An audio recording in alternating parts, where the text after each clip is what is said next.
Welcome sa Dries TV. Kung interesado ka sa ganitong news, huwag kalimutang isubscribe ang ating YouTube channel. Maraming salamat! Welcome po ulit sa ating panibagong update tungkol kina Kim and Paolo Abilino. Sa bawat update natin, tatalakayin natin ang mga pinag-uusapan sa mundo ng social media tungkol kina Kim and Paolo Abilino. Kaya naman kung hindi pa po kayo nakasubscribe dito sa ating channel nako, i-click nyo na po yan and isama nyo na din ang bell button. So, ayun, welcome back again sa ating YouTube channel mga kakimpaw, and sa update natin ito, ang pag-uusapan natin ay tungkol sa mga importanteng kaganapan po kina Kim and syempre kay Paolo Abilino. Pero bago yan, magbasa muna tayo ng mga komento mula po yan sa mga masusugid nating subscribers. Maraming salamat po sa inyo, no? And unahin natin ang naging komento netong si Ginang Rose Maridiano. Sabi niya, Bisaya kasi ang taga Surigao, kaya pakasli ang sinulat, meaning pakasalan mo na si Kim Chiu.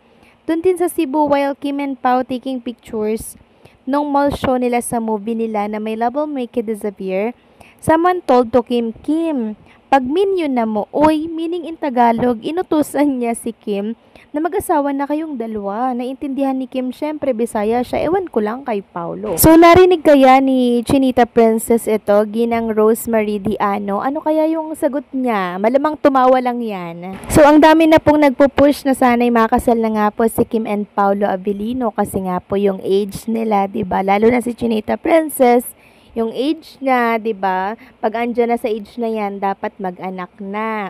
'Di ba? Mahirap na kasing mag-anak pag nasa line of 40 na, 'di ba mga kakimpaw? Kaya hanggang doon na lamang po pinupush ng mga Kimpaw fans ang pag-aanak na siyang naiintindihan naman natin. Yan ay ano lang naman, opinion or suggestion.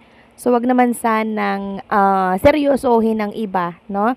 Ito yung suggestion lamang since concern ang mga fans kay Kim and syempre kay Paolo Abilino. So maraming salamat sa komento, Ginang Rosemary Diano, God bless po. At ang pangalawang komento naman ay mula kay Army Alcantara. Sabi niya, pag kinasal ang Kim Pao, piling ko madaming maghahanda. Bawat fandom may kanya-kanyang pa-reception. Sayang lang, can't wait to see that big celebration. Yes, Pogi, Army Alcantara, no? Nababasa ko na yan sa mga social media na pag kinasal nga si Kim and Paolo, magpapalechon sila, magpapareception, maghahanda po sila. So parang buong bansa tayo magse-celebrate pag nangyaring ikasal si Kim and Paolo. So keep praying lamang mga kakimpaw dahil soon mangyayari din po yung ating mga kahilingan. So maraming salamat po sa mga komento ninyo. God bless po sa inyo. So eto na, simulan na po natin yung ating talakayan. At para sa mga nagsasabing wala daw pong relasyon si Kim and Paolo Abilino, eto may babasahin tayong statement mula sa isang netizen or Kimpaw fans. Mula ito sa Facebook, no? Sabi niya, walang dapat aaminin kasi obvious na sila na. Hindi nyo ba nakikita, if you're not makited at you know how to analyze actions, speak louder than words, what you see is what you get, private but not secret. So ano pa ba sa tingin nyo? Yung mga bashers kasi mga BO yan. They don't even know how to analyze a simple problems. So bakit kayo maniniwala sa kanila? 80-80 yan, sila binabayaran sila. So ayan, din natin nakuha yung buong sinabi niya, no? Di natin na screenshot. Pero at least, 'di ba mga kakimpaw, dito sa statement niya na to, talagang masasabi natin na si Kim and Paolo ay hindi lang mag-friends, sus mio.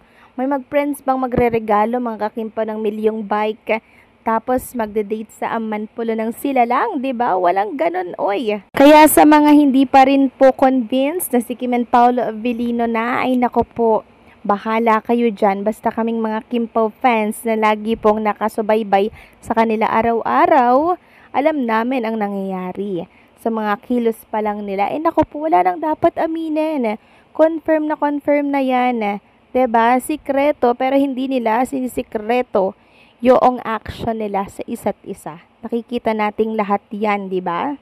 Samantalang pag-usapan naman natin ang tungkol doon sa nakaraang picture ni Kim and kasama yung mga Ed Showtime hosts na nagpa-picture doon sa tower na kung saan ibibenta na or nabenta na sa Ayala Land.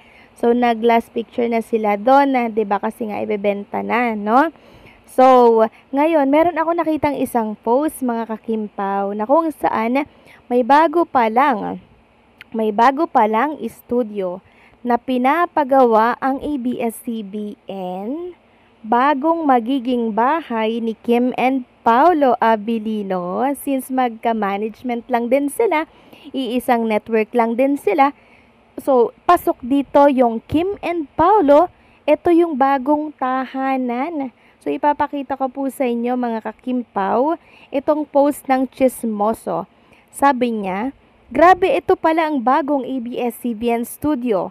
Naglaan ang ABS-CBN ng 700 million para sa pagtatayo ng mga modernong soundstage na matatagpuan sa San Jose del Monte, Bulacan. Sa una ay gumagawa ito ng 2 soundstage na may sukat na humigit kumulang 1,500 metro kwadrado bawat isa na gagamitin para sa paggawa ng mga palabas sa pelikula at telebisyon nito. Mahigit sa 7.7 hectares ang laki nito at maging pangunahing tahanan ng ABS-CBN sa mga susunod daw po na taon. Inaasahang magiging malaki ang may babahagi nito sa ABS-CBN sa pagbibigay ng world-class na TV series.